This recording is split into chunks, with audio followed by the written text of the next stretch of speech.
Viva, caros telespectadores, sejam mais uma vez muito bem-vindos ao grande debate com o Neuza Serroy, na sua segunda edição semanal. Sabem que neste programa nós temos como por objetivo fazer uma discussão clara, objetiva e direta dos temas que enfermam a nossa sociedade, que refletem a realidade social, temas atuais neste caso. Para o dia de hoje, nós não vamos seguir a regra, vamos falar sobre um assunto interessante também. E temos aqui dois convidados que vão ajudar-nos já a falar acerca deste desafio. Para todos os telespectadores, empresários, aqueles que querem se juntar à Marca TV, já sabem que podem fazê-lo através do contacto 85 28 28 800, mas também podem fazer através do e-mail comercial @mega.co.mz. Queremos convidar a todos os telespectadores que estão a assistir-nos através das plataformas, ou essa através do canal aberto, TV Cabo, TMT, ou então Star Times, que nos estão até no Facebook ou no YouTube, para que possam juntar-se a nós neste programa, possam dar a vossa questão, possam também ligar para apresentar aquilo que são as vossas sugestões e a vossa participação neste tema que nós vamos estar a debater. Para o dia de hoje, nós vamos falar acerca da função pública. Nós sabemos que ontem, a nível de Moçambique, celebrou-se o Dia da Função Pública e também vamos falar algumas questões que enfermam, que têm a ver com corrupção e outras questões, obviamente, que têm a ver com esta classe de trabalhadores a nível nacional. Não é? Temos aqui o nosso convidado, que vamos agora já falar com ele, convidá-lo, que é o Paulo Jamil, que é psicólogo. Na segunda parte estaremos também com o Romão Revo, que é o nosso atual convidado para estes debates. Paulo, como está? Eu estou bem, graças a Deus. Obrigado pela oportunidade de poder estar aqui no programa mais uma vez. Tem sido uma honra poder partilhar essa experiência com mais pessoas que nos acompanham. Muito obrigado, Paulo, por estar aqui conosco. Já também é habitual daqui da casa. Os telespectadores também já terão tido a oportunidade de acompanhar aquilo que são as suas intervenções. Paulo, nós vamos falar hoje acerca da função pública, não é, como é o nosso tema do dia, e também vamos falar sobre alguns males, não é, que acabam enfermando a função pública, não é, estando no setor privado ou concretamente na função pública ou no Estado, como queremos, sempre acabamos interagindo, não é? E acabamos usufruindo dos serviços da própria função pública. É uma classe realmente que deve ser tida com muita atenção, não é? Até porque o Estado é o maior empregador, não é? Então temos muitos colaboradores que estão nesta classe. Para já, o que é que tem a dizer acerca deste dia? O que é que queria dizer a todos que estão acompanhados, que estão também na função pública neste momento? Acerca do dia, obviamente, que foi celebrado, que se comemorou. Eu primeiro quero desejar felicidades a todo mundo que faz parte da função pública, né? Pois. São um conjunto de colaboradores que têm contribuído para o desenvolvimento do país, entre várias outras coisas. Então, desejo sucesso. Os desafios sempre existem e é bom que cada um mantenha-se firme e conheça um pouco mais da sua própria função, né? Pois. Porque às vezes acabamos descartando essa componente, mas a função, o trabalho que nós desempenhamos tem contribuído de forma significativa para mudar vidas, sim. Muito bem, muito pertinente a sua intervenção. De fato, são todos muito importantes, acabam contribuindo, não é, para influenciar o desenvolvimento do próprio país e também para, digamos, mudar as vidas dos moçambicanos. Sob o seu ponto de vista, não é, sobre sem nenhum julgamento, o que é que acha do ponto de vista da qualidade da função pública para si? Acha que é digamos, serviços prestados são prestados com bons níveis, maus níveis de qualidade? Qual é a avaliação que faz acerca destes serviços prestados de forma geral na função pública? Sim, na função pública eu diria que os serviços prestados ainda estamos a caminho dos melhores, né? Porque são vários desafios que tem enfrentado a própria função pública, né? Desde as questões salariais, né? Desde a própria condição do próprio trabalho, né? Então são vários fatores que têm contribuído para que o atendimento na função pública seja melhor ou não, né? Então eu diria que nós estamos a caminho, né? Estamos numa situação ainda embaraçosa, mas estamos a caminho de um atendimento melhor. Ainda não estamos lá, né? Mas devido a esses fatores, sim. Sim, falando sobre esses fatores, Paulo Jamil, como psicólogo, entende sobre muita questão que tem a ver com o comportamento, não é? Digamos, e questões também que podem influenciar aquilo que é a performance dos colaboradores.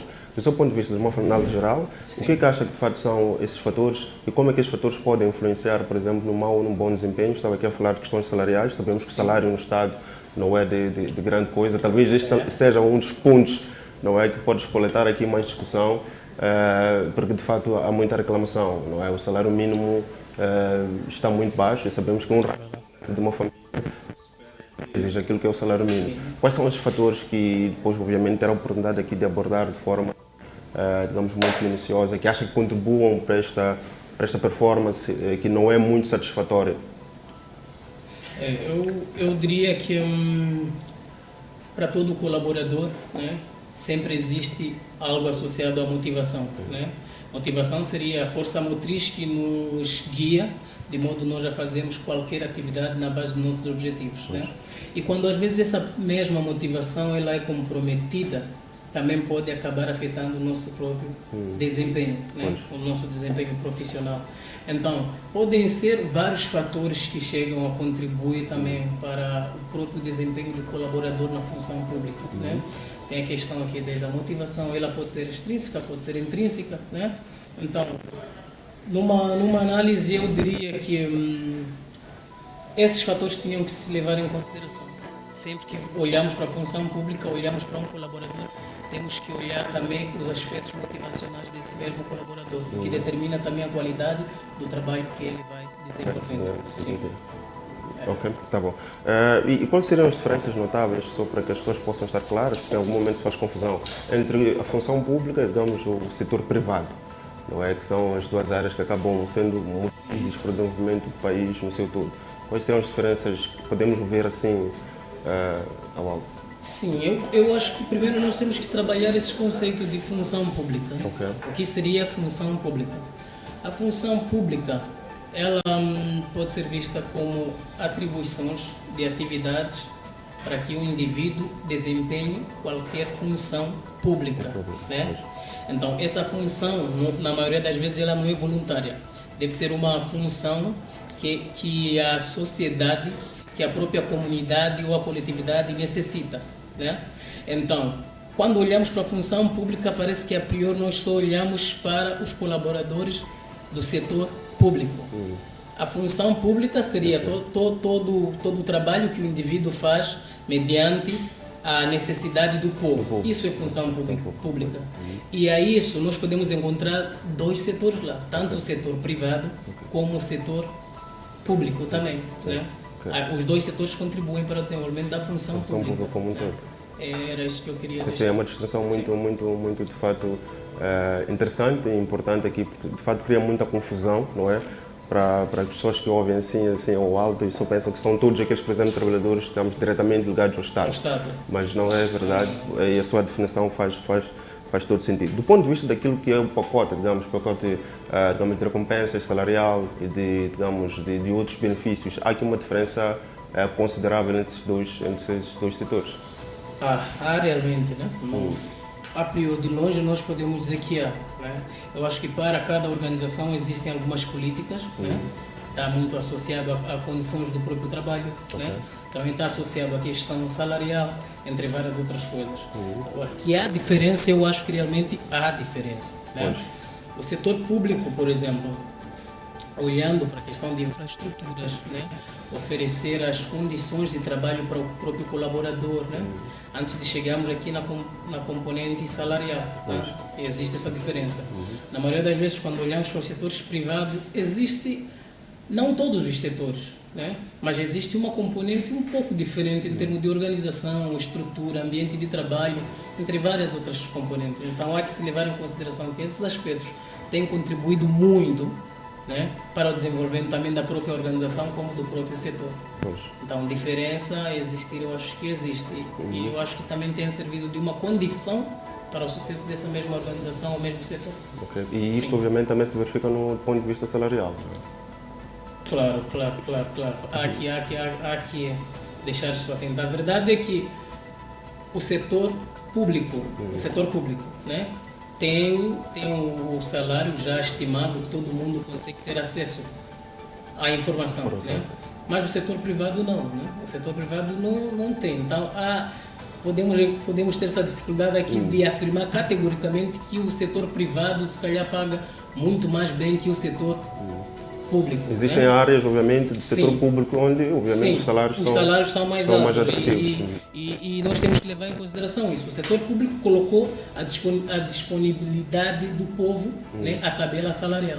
Mas o setor privado, ao contrário, não faz isso. Então, é difícil aferir, nem com A mais B, que o setor privado chega a pagar muito mais bem do que o setor público. Pronto, isto é o que obviamente acaba se verificando, acaba se notando assim de forma geral, não é? Sim. E talvez eu que estava aqui a dizer, o psicólogo, do ponto de vista daquilo que são as condições, não é? Do ponto de vista daquilo que é o desenvolvimento da carreira também das tuas, do próprio indivíduo, seja no setor privado também como no setor público. Provavelmente poderemos ver, como se diz, nós já sabemos que o Estado, não é? E o setor público no geral paga de fato segundo um salário já pré-estabelecido, não é? Sim. Sabemos quais são os salários do ponto de vista de salário mínimo, Sim. não é, que é pago, e sabemos também que temos muita gente, não é, um grosso das pessoas que estão mesmo nessas tabelas, não é, que não são muito assim atrativas para a maioria das pessoas, não é? E isto obviamente acaba influenciando muito naquilo que eu desempenho, como estava aqui, como estava a dizer.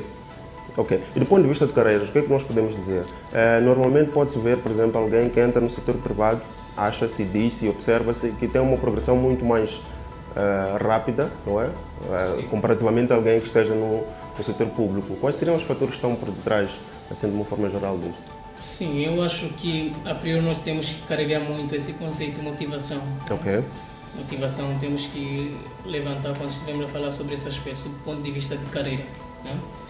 Primeiro, a carreira seria o conjunto de habilidades, né? Um conhecimento acumulado que o indivíduo já tem mediante o seu percurso profissional. Antigos cargos, antigos empregos que ele teve, né? Antigas organizações, e isso vai influenciar também para uma futura, né? Ou um futuro cargo que ele vai ocupar, se verificar aqui uma progressão desse mesmo profissional. Né?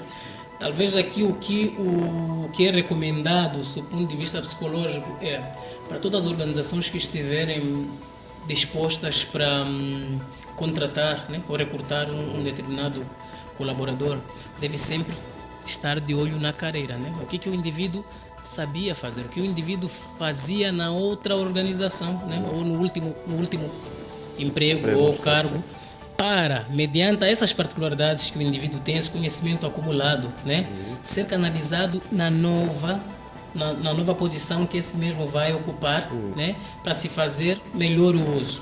Né? Tem que se levar em consideração esse aspecto. Outro aspecto que nós temos que levar em consideração quando estivermos a falar sobre aqui do desenvolvimento da carreira é olhar para essas condições que estávamos a falar aqui, condições institucionais, né? Condições do ponto de vista salarial, né? Que são apresentadas. Sim, são apresentadas ao indivíduo, né? É óbvio que para muitas organizações privadas, no setor privado, quando contratam certos indivíduos, também eles fazem um feedback, né? Prestam muito atenção nessa componente, né? O que o indivíduo fez do ponto de vista curricular, querem ver o currículo todo do indivíduo, e aí também já contribui sob o ponto de vista salarial, né? Então, esse é um outro ponto. O outro ponto é mesmo associado à questão das condições de trabalho. E esta questão que estava a dizer, desculpa Paulo, aportar, esta questão que estava a dizer não é muito observada no setor público, podemos assim dizer. Provavelmente parece que o setor privado valoriza muito a questão, por exemplo, do antecedente histórico, do ponto de vista de carreira da pessoa, seja para marcar o salário e discutir até o salário, para a progressão da pessoa, do que mesmo para o próprio Estado. O Estado já tem ali uma tabela fixa, se a pessoa entra naquela carreira, naquele, por exemplo, N1, N2, já vai está ali estabelecido e pouco profissional tem de discussão. Mas diferente de um setor privado, né? Que quando o profissional entra, ele já tem essa liberdade de discutir salário, mas para além disso tem outros aspectos que tem que se levar em consideração aqui no setor privado. Eu acho que o setor privado, a modalidade de trabalho, né? Temos muitos setores privados que estão muito associados a financiadores estrangeiros, entre várias outras coisas, e trabalham mediante metas pré-traçadas, né?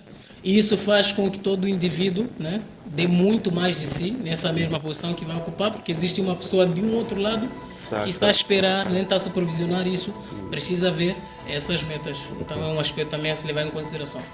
Sim. E isto de fato é um ponto muito importante que está aqui a tocar, que é o fato de existir uma estrutura, porque isto faz parte da estrutura do sistema de trabalho. Podemos ver aqui uma diferenciação muito clara entre os dois sítios. Parece que a responsabilização do setor público é a mesma responsabilização que existe. Do ponto de vista. Exatamente. Nós temos aquela função, existe aquela ideia de que a função pública não tem cara, não é? Costuma-se dizer. Eu acho que tem cara. Muitas vezes se comenta isto, não é? Sim. Nós já vimos várias vezes, vamos para estas sessões onde trata-se, por exemplo, de documentos ou qualquer. As pessoas estão ali a trabalhar ao seu ritmo. É Não verdade. é? E tem aqueles intervalos bem famosos que nós conhecemos do café, etc. E que a pessoa está ali à vontade e não se percebe, não é? O brilho profissional que a pessoa tem, não se percebe a necessidade da pessoa querer, digamos, dar o seu máximo, não é? E de fato mostrar que é um contributo. Por que isto acontece? Eu vou explicar da seguinte forma, né? É um exemplo muito pertinente que deixe, na verdade, tem se constatado muito nos setores públicos, esse aspecto. Uma das componentes pode estar por detrás, deixando de lado a motivação, né? Quero agora deixar de lado um pouco, seria mesmo a questão da supervisão. Supervisão, né? É um aspecto muito importante que tem que se levar em consideração para colaboradores que, quando estão no momento do desenvolvimento da sua atividade, e elas estão descoladas, né? Não estão intertidas com o trabalho, mas preferem ou sair, a conversar com um colega ou estar sempre no WhatsApp. Já tivemos várias reportagens e queixas das pessoas mediante isso, né? Eu acho que falta de supervisão é um aspecto que está por detrás, mas também, para além disso, tem mais um aspecto que nós temos que levar em consideração nesse processo, que seria mesmo a questão da ética e deontologia profissional, né? Eu acho que num exemplo prático de um médico que sai de casa sabe que tem que ir para o hospital, porque existem pessoas no hospital que precisam dele, né? Imagina, ele vai lá e fica simplesmente no WhatsApp, ou uma conversa desnecessária, enquanto existe uma pessoa, muitas pessoas na bicha, né? Que precisam desses cuidados dele. Então, tem aqui a questão da ética e deontologia profissional, que o próprio profissional pode estar aqui perdendo essa componente, né? E essa questão da supervisão, né? Alguém que está sempre por detrás do que você faz, alguém que te cobra, alguém que precisa ver como é que você está fazendo. Então, às vezes nós sentimos essa ausência no setor público, né? Mas no setor privado tem sido um pouco mais rigoroso sobre esses aspectos, a questão da supervisão, e acho por causa desse... Responsabilização. A responsabilização. Talvez porque estava a dizer aqui, o setor privado também funciona muito com essa questão de exigência de metas, não é? De objetivos concretos que as pessoas também querem se produzir. E depois temos o setor público, não é? Uma das diferenças também que pode-se notar é que na maioria das vezes funciona com aquilo que é os orçamentos anuais que são colocados para os trabalhadores, não é? E no setor privado, em algumas áreas, percebe-se que os trabalhadores têm este sentido e têm esta noção de que têm que dar o seu máximo, têm que trabalhar para poder ganhar. É verdade. Esse é um aspecto também salário, que tem que se levar em consideração, né? Eu acho que um trabalho que o indivíduo, quando vai para lá ou já conseguiu o emprego, ele já sabe que está lá para sempre, é vitalício, né? Eu acho que também acaba influenciando no seu desempenho. Isso são particularidades individuais, mas já queria ressaltar esse aspecto. E para o setor privado, que você vai ter que renovar, se calhar, o seu contrato anualmente, né? Você sabe que deve dar mais de si, né? Então tem esse aspecto que tem que se levar em consideração, né? Essa questão do emprego vitalício e o emprego que está sempre cronometrado, né? Eu acho que os indivíduos tendem a dar mais num emprego tão cronometrado, porque sabem, se eles não dão o seu máximo, né? Basicamente tem consequências sobre aquilo que é o meu salário no fim do mês, não é? Sobre aquilo que é a minha progressão de carreira. Mas quais serão os desafios já nesse sentido? Para que o Estado, já houve aqui várias discussões, vários debates a nível de altas entidades da governação. O setor público, não é, deveria também adotar esta postura, não é, digamos, de produtividade, equivalendo e comparando aqui com o setor privado. Quais serão os principais desafios, ou até neste momento, por que é que isto é difícil, na sua análise geral, por que é que isto é difícil de acontecer? Porque é que a mesma responsabilização, por exemplo, que existe no setor privado não pode ser aplicada?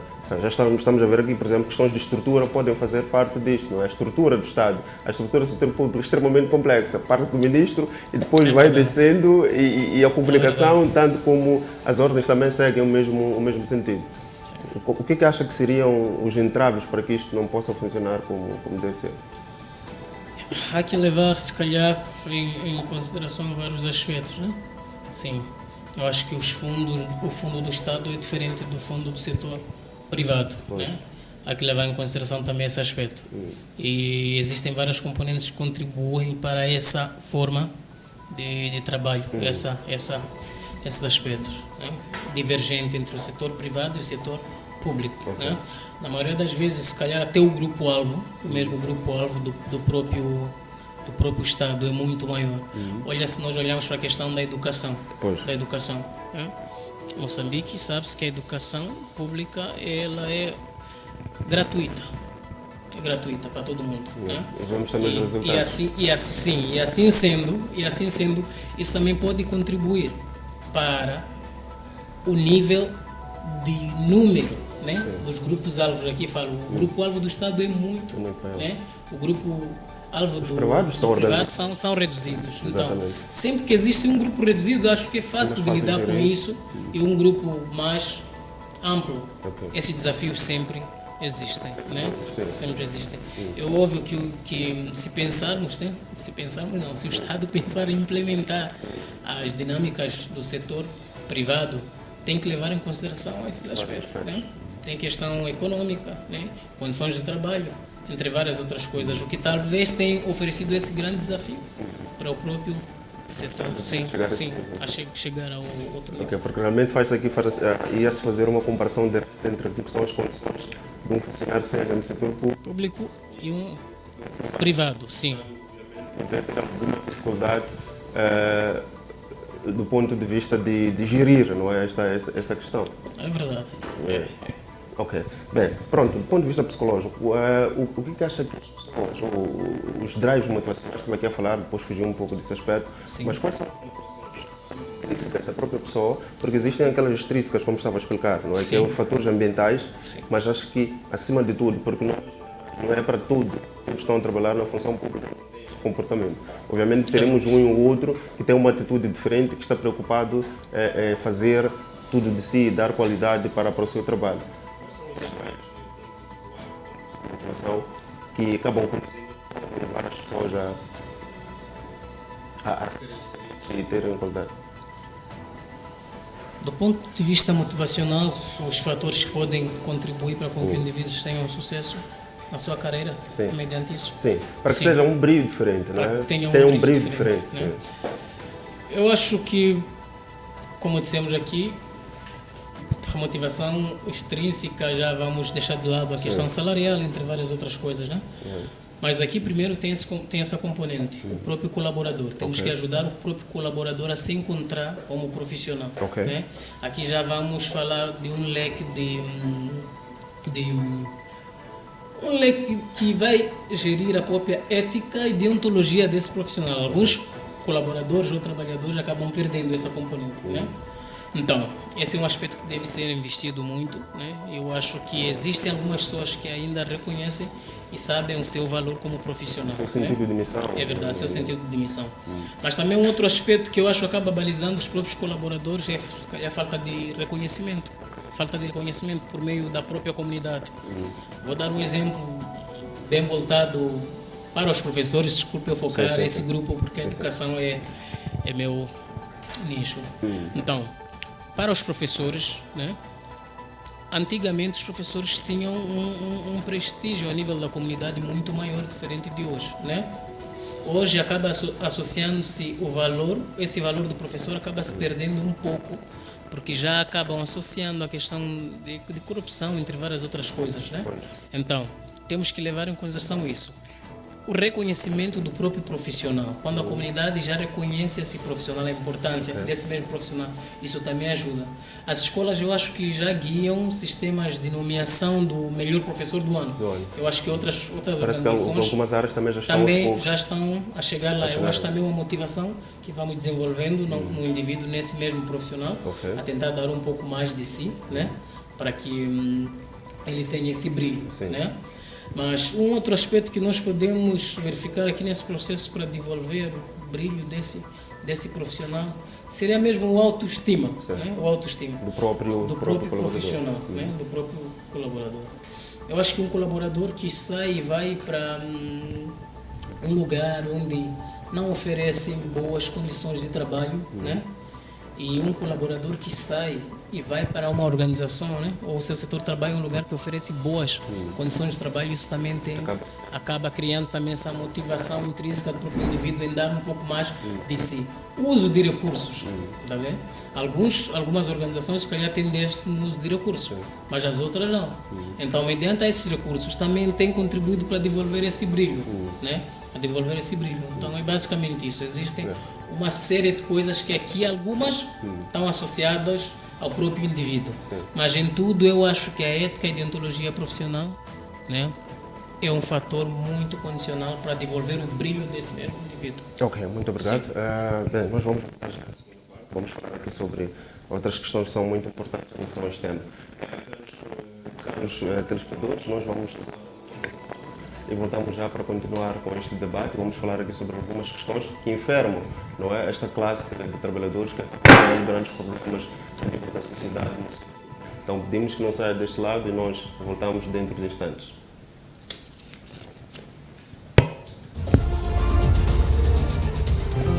Mega TV, voltamos já.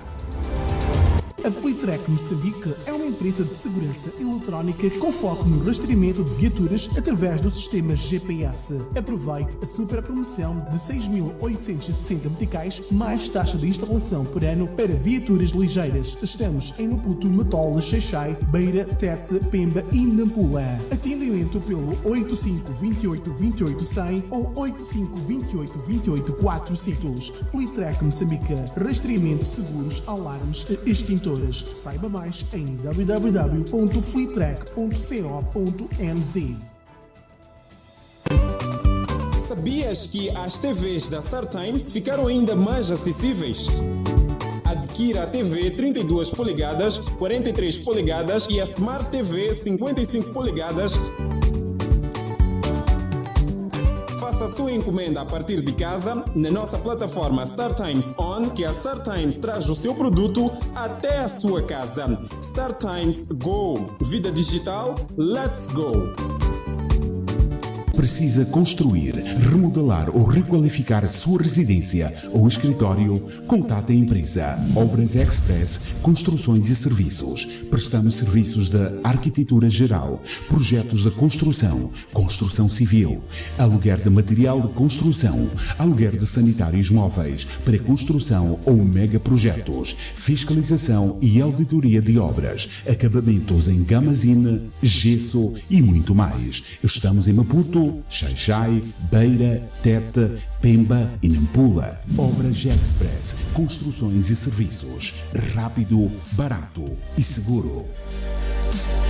A Fleetrack Moçambique continua a crescer. Já estamos na Matola. Aproveite a grande promoção de sistema de rastreamento de viaturas ao preço de 6.860 meticais por ano, mais a taxa de instalação. Ainda fazemos a venda e manutenção de extintores para empresas e residências. Fleetrack Matola, Avenida Samora Machel, número 1473, Matola, Estrada Nacional, número 4, Res do Chão, Flat 2, junto ao Avenida. Visite-nos já. Fleetrack Matola. Quando chegamos à nossa casa, queremos tudo à nossa maneira. A Sara faz sempre o jantar acompanhada pela novela e pelas notícias na TV e no telemóvel. Enquanto isso, o Benny vive colado ao tablet e ao seu programa preferido. A Princesa Xana adora usar o seu telemóvel para ver os desenhos animados. Já o Papai Nelton nunca perde um jogo da bola com as gravações da Box Vive Mais. Com o serviço Vive Mais da TV Cabo, a família vê televisão como quiser, quando quiser, porque cá em casa mandamos nós. Adere já em tvcabo.mz.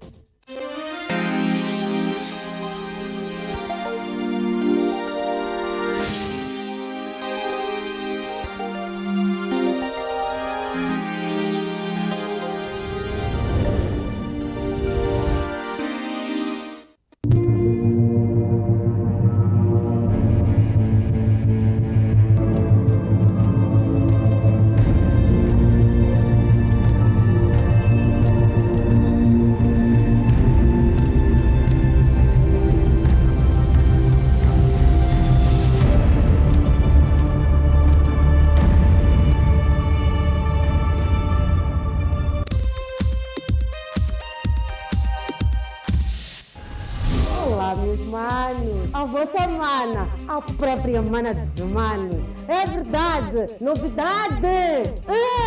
A partir deste domingo, naquela nossa hora habitual, 21 horas, estarei aqui no Facebook e no Instagram, como também passo a estar na Mega Televisão. Com todos vocês, vão nascer na televisão. Até lá!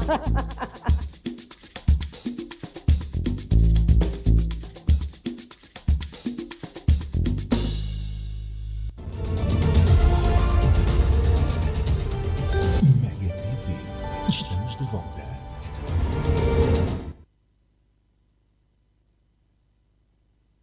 Mais uma vez, bem-vindos a esta segunda parte do grande debate ponto a ponto. Hoje estamos a falar sobre a função pública e nesta segunda parte em particular nós vamos falar sobre as questões principais que acabam enfermando todos os utentes destes serviços da função pública. E nesta segunda parte nós já estamos aqui com o nosso comentador, não é o Romão Rev, não é o Carlos Espectador, também já está habituado e já o conhece. Romão, bem-vindo, como está?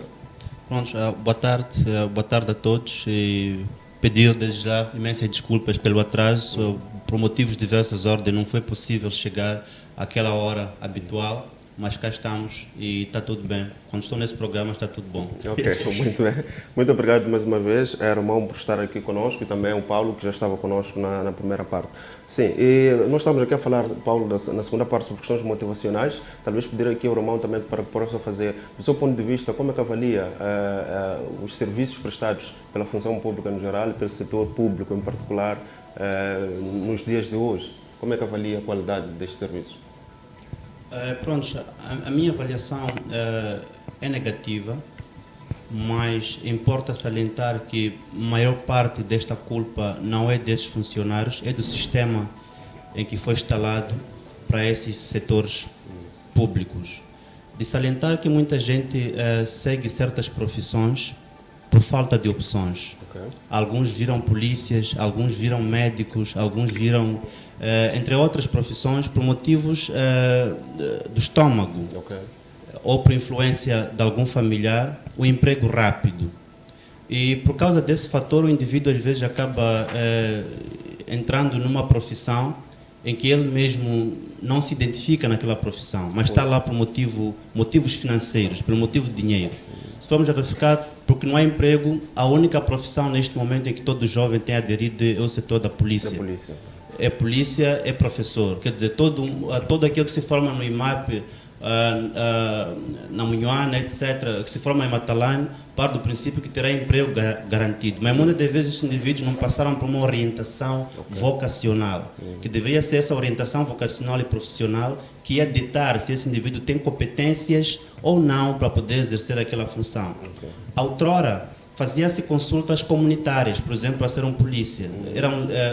Colocavam em fila os candidatos e a comunidade, por sua vez, fazia lá a sua avaliação.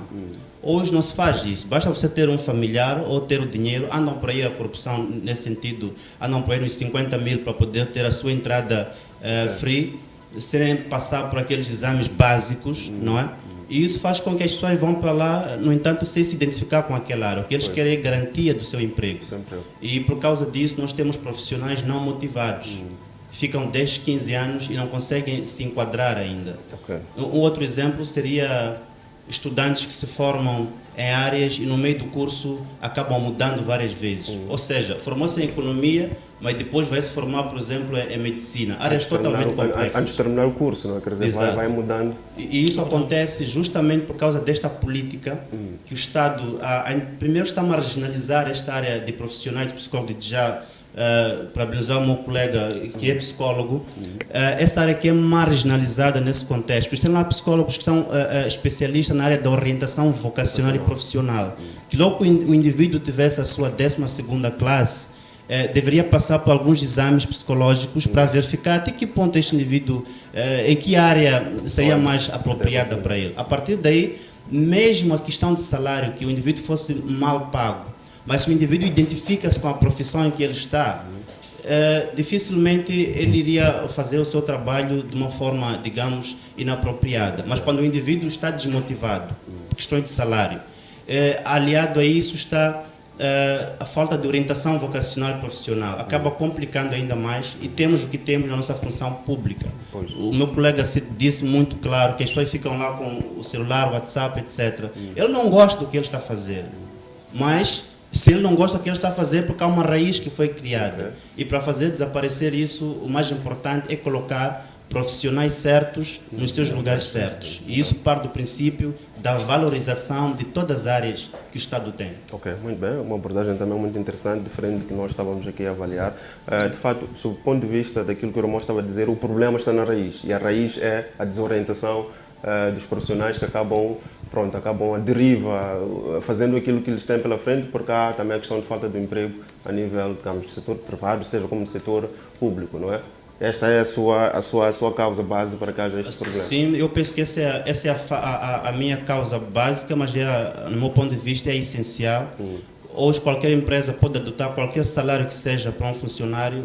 O salário nunca foi suficiente para ninguém. Há uns que recebem 20 mil e sonham em receber 30 mil, quando recebem os 30 mil querem receber mais. Então tudo resume-se na paixão que o indivíduo vai fazendo com a sua profissão. Se o indivíduo não gosta do que ele faz, sempre vai ser um descontente no seu local de trabalho. Okay. Isso acaba nos trazendo aqui um outro grande problema, que é grave, na verdade, que é a pessoa está desorientada, acaba fazendo alguma coisa que não tem paixão, como está a dizer aqui o Rego, não gosta daquilo e faz mal, não é? E parece que cada dia que faz aquilo é um martírio. Nós temos visto isso através dos exemplos que nós vemos nas funções públicas. Nós vamos a sítios onde precisamos de ser atendidos, as pessoas estão ali com caras amarradas, não é? Parece que trouxe todos os problemas de casa, está a descarregar nos utentes, ou porque está ali de fato no WhatsApp, como já tinha dito aqui o Paulo, e está ali na conversa de café.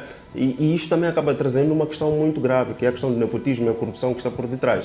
Porque acaba, obviamente, tendo espaços, não é? Porque a pessoa quer ser atendida, quer ter prioridade, acaba também usando meios obscuros para chegar a esse nível. Paulo, como é que vê essa questão da corrupção? O que é que acha, assim, de uma forma geral? E é uma questão que já está clara, não é uma questão que está escondida, até o próprio Presidente da República já pronunciou-se várias vezes acerca deste mal, não é? E sabemos que temos também um gabinete central de combate à corrupção. Como é que vê esta questão da corrupção em Moçambique?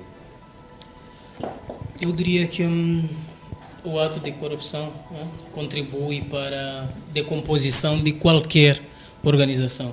Qualquer organização que estiver sujeita à corrupção, basicamente haverá uma decomposição, né? E olhando mais para os setores, né? Tanto o setor público como o setor privado, verifica-se esse ato. É um mal que caiu sobre nós e tem vários aspectos por detrás da própria corrupção, né? Do ponto de vista psicológico, eu acho que os próprios indivíduos, alguns pensam que a corrupção se calhar começa na altura em que o indivíduo chega, né? E quer algo em troca, né? Mas na maioria das vezes não é isso. Pode ser algo que já foi desencadeado na própria personalidade do indivíduo, né? Por exemplo, uma criança que está sujeita numa família que se calhar quando quebra um copo há uma questão de hostilidade lá por parte dos pais, entre várias outras coisas, e para se safar dessa faz uma promessa ao irmão: se não falar para os pais, né, eu vou te dar tanto, alguma coisa, ou vou te dar a minha comida, ou vou te dar qualquer coisa, né?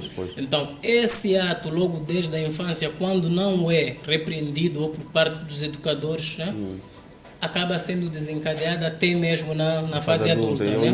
Onde se manifesta mais, quando os indivíduos têm essas oportunidades. Um outro aspecto que nós temos que levar em consideração, que pode estar por detrás ou que desencadeia a própria corrupção também nos indivíduos, é mesmo a componente voltada à questão de pobreza, como o colega aqui estava a fazer menção, né? Estamos numa sociedade em que é difícil ter acesso ao emprego, né? E as pessoas, quando têm aquele emprego, se calhar não tiveram uma orientação vocacional, acabam perdendo aqui a sua própria ética, né? Ética profissional do trabalho, e acabam se envolvendo para se calhar satisfazer algumas necessidades, né? Temos essa componente também que poderia estar por detrás da corrupção. Fora esse aspecto, eu acho que existem outros aspectos que podem contribuir para que haja a corrupção, como eu disse, a questão de falta de supervisionamento, né? Alguém que está ali para controlar, para verificar se as metas estão sendo alcançadas ou não. Mas, para além disso, temos a componente comportamental, né? Tradicional. Colaboradores que têm esse pensamento de atitudes tradicional, que diz: ele é meu irmão, por exemplo, né? Ele é meu irmão e eu não posso deixá-lo, por exemplo, se concorre para uma vaga, eu não posso deixá-lo, né? Porque ele é meu irmão. Se calhar cresceu contigo, estão na mesma cultura, entre várias outras coisas, e isso também pode contribuir para que haja corrupção em qualquer um dos setores. As pessoas acabarem esquecendo aquelas que são as leis que regem a organização ou a sua própria profissão, acabar indo para leis tradicionais, né? Para leis tradicionais. Então, são vários aspectos que vão contribuindo para que haja a corrupção, né? Desde a pobreza, questões financeiras, mas tem essa componente também. Este ponto que estava aqui a dizer, Paulo, é muito interessante, porque de facto começa e nós conseguimos perceber que é um comportamento que pode, de alguma forma, ser acompanhado, os pais, os encarregados podem fazer alguma coisa para, desde inteira idade, começar a melhorar, não é? Esse tipo de tendências, não é? O que estava a dizer aqui agora, o nepotismo é algo que se vê de forma clara. É muito complicado quando a pessoa não tem, de fato, questões de ética, como estava a dizer, tem um irmão que está a concorrer, ele é responsável pelo recrutamento ou pela área, obviamente que ele vai criando, e vemos muito isto no Estado, não é? Sabemos que se conseguimos investigar, vamos ver que este é irmão daquele, porque primo, etc, é conhecido e por aí em diante. Romão, como é que vê esta atitude? É mesmo por causa dessas questões que estava aqui a dizer o psicólogo, do ponto de vista de comportamento, do ponto de vista de orientação, ou vê mais alguma questão que possa ser a causa deste mal, que é a corrupção, no setor público e não só? Pronto, são vários fatores. Parte deles são esses que foram acabando de ser citados pelo Dr. Paulo, que são os fatores psicológicos, culturais, mas também eu queria trazer um outro fator que são os fatores políticos. E no meu ponto de vista, os fatores políticos acabam pesando mais. O indivíduo pode sair de um berço, ou seja, de uma família estruturada, de uma família que tem as diretrizes no seu devido lugar, mas quando chega num estado em que não está organizado como se esperava, esse indivíduo pode se deixar corromper. Ao se deixar corromper, muitas das vezes não é por falta de opção. Há aqueles que têm coragem de poder envergar pela sua seriedade, etc. Se for, vou lembrar aos telespectadores do caso do...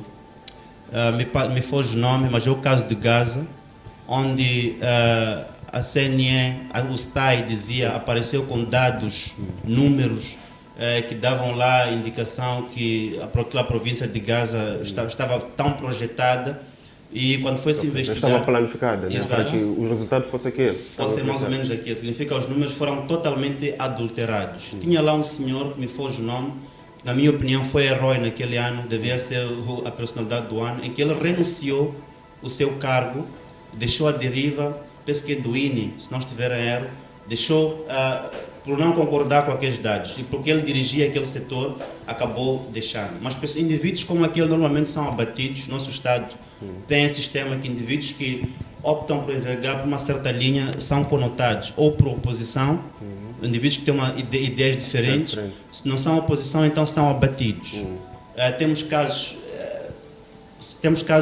conhecidos por todos os telespectadores. Agora, em relação aos fatores políticos que eu trago, são claros e visíveis. Nós temos o primeiro caso, que é no setor da educação, em que, quem é um professor sabe disso, ele tem acesso a algumas vagas. Ou seja, se você é professor de uma escola secundária e você tem um filho, independente de que situação, você tem acesso à vaga para os seus filhos. Mal ou não, mas isso também faz parte, quando estamos a dizer que tudo para todos, igualdade de direitos, no entanto, há uns que têm mais privilégio em relação aos outros. Tudo tinha que ser no pé da igualdade. Aí é que existiria um bocadinho da justiça. E quando falamos da corrupção, quando estão envolvidos ministros, que são os tops, os graúdos do país, pessoas que decidem sobre assuntos relacionados com o povo, quando são esses que estão envolvidos na corrupção, acabamos não tendo lá bons exemplos. O que vai fazer que está mais em baixo? Nós temos, por exemplo, nos polícias trânsitos, em que os comandantes dão metas aos seus colaboradores para que possam ir à rua e extorquir. Isso é uma corrupção institucionalizada. Sim, acaba sendo, à medida em que esses têm metas. Aliás, acerca desse ponto também, vai pedir nós recebemos informação, por exemplo, ontem a Procuradoria já está a começar a a mexer-se acerca disto. Na província de Sofala, em concreto, tivemos conhecimento de que há soltura pela parte daquilo que é a corporação, não é, de criminosos, mediante o pagamento de valores que vão até 15 mil meticais. Foi uma informação publicada, não é, através dos canais de comunicação. O que é que isto significa quando um polícia devia, de fato, estar a proteger o cidadão, está a tirar o ladrão para atacar o cidadão? Também queria que tecesse as suas últimas considerações à volta deste ponto. É sinal que esse polícia é ladrão, é bandido. É um polícia ladrão. E quando está num estado em que esses polícias são vezes um número que não conhecemos, esse estado também acaba sendo um estado duvidoso. Ou seja, podemos nos dar em conta que estamos a ser dirigidos por bandidos. Isso é uma quadrilha de um certo grupo que está prontos a dirigir aquilo que são as diretrizes do povo. No entanto, bandidos esses que, na minha opinião, já está mais do que na hora de esta população, este povo poder despertar, e vocês fazem bem colocando esses canais, esses programas de debate, que é para elucidar o cidadão dos seus direitos e seus deveres. Porque toda esta corrupção também parte do princípio dos direitos do cidadão, em que ele não conhece, publica-se muito pouco. E muitas das vezes, quando encontra lá a autoridade, que é o polícia uniformizado, esse cidadão é obrigado a ceder, está a respeitar a farda. E pronto, porque ele não conhece os seus direitos, desconhece dos seus direitos, acaba se envolvendo na corrupção.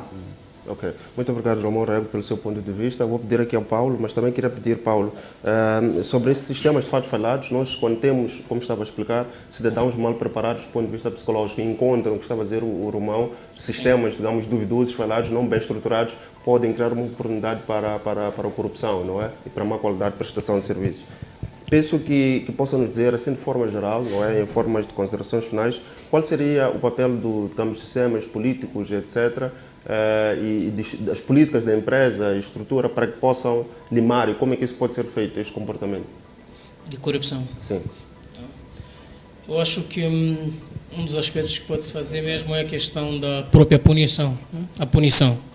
Já existem leis que regem sobre a corrupção, ou anticorruptivas, né? Acho, se não me engano, a lei 6/2004 já prevê esse aspecto, né?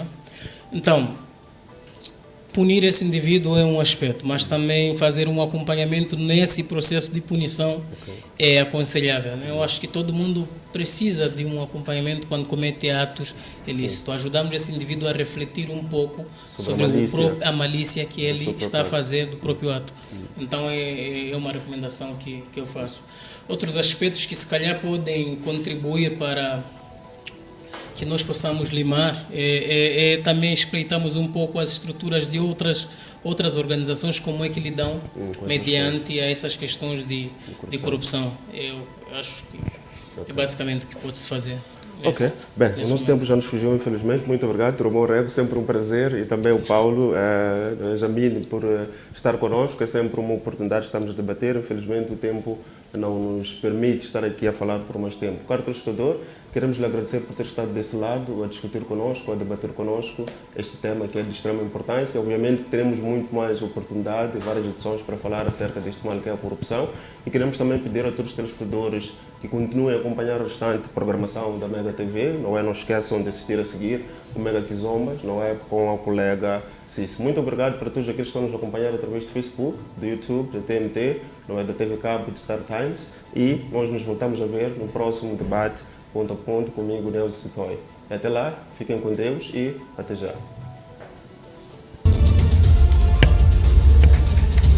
O tempo começa a voar, é muito complicado.